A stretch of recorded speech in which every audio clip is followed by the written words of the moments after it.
Hello and welcome one and all to another review, this time Joytoy's Horus Heresy Imperial Fist, the Legion Praetor with Power Sword. Now he's a bit simpler and cleaner looking than his Sons of Horus counterpart that we took a look at. And what I mean by simple is that he's not that messy to look at compared to the Heretic. The yellow color scheme is accompanied by brown paint for the edge highlighting, which is a good touch, as well as the silver and gold painted details on his armor and head sculpts, which we'll talk about later.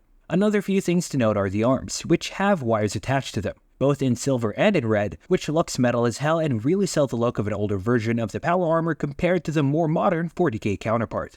Focusing on the waist here, we have a nice looking belt where we'll see the dagger sheath with some nicely painted and sculpted in scrolls, which are really nice detail. A shame that it's not that prominent, but a cool thing to have nonetheless. There's a lot of detail present here from his shoulders, armor engravings, and his WWE Champion's belt and imposing iron halo, all of which are nicely painted and makes the dominant yellow armor very pleasing to look at. He's big and chunky, a truly menacing silhouette amplified by both his iron halo and his cape. Again, the cape is in that familiar rubbery-ish material, but instead of it being connected through the backpack, the cape also has a connection on the left shoulder. It does limit the range of movement, but then again, I don't think it matters considering the type of poses we'll be getting out of this guy, which aren't really the overly dynamic type.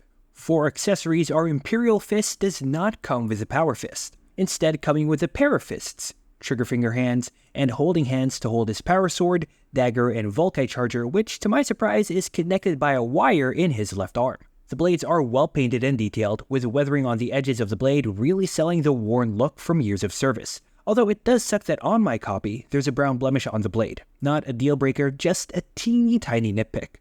Going back to the Volkite charger, it is connected to the arm, which does allow for more stability and long-term security using the trigger finger hand, but it does limit the display options. You can kinda wedge it between the back and the cape and swap out the hands if you want a dual-wielded display, otherwise the gun stays on at all times.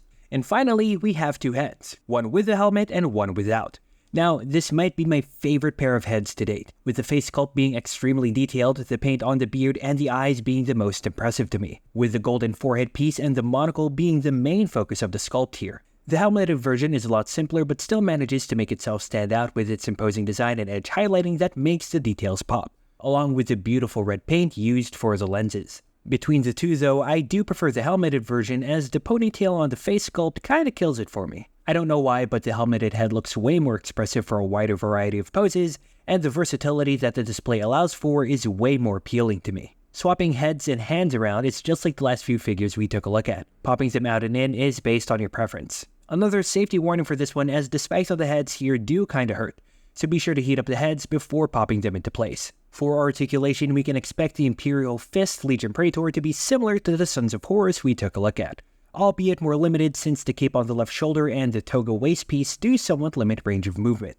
We got a ball-jointed head, two ball joints in the torso allowing for a good swivel and arcing back as usual.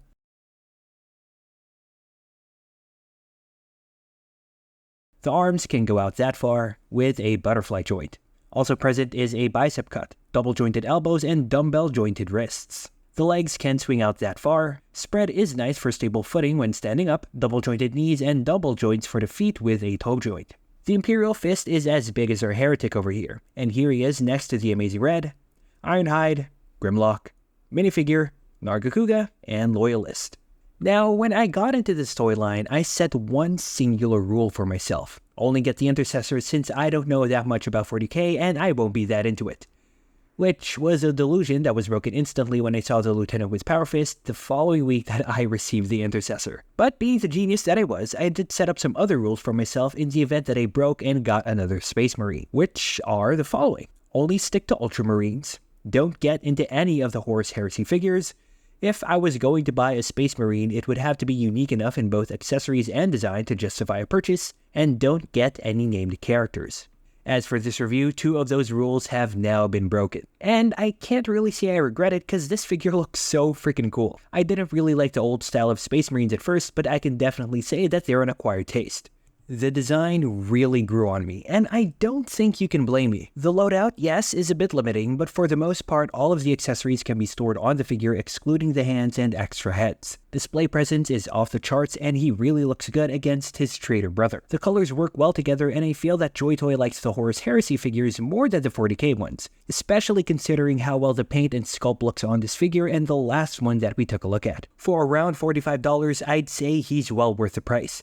What you get in the package will leave any Warhammer fan and toy collector satisfied and wanting for more, which is depressing considering that Joytoy isn't showing any signs of slowing down anytime soon.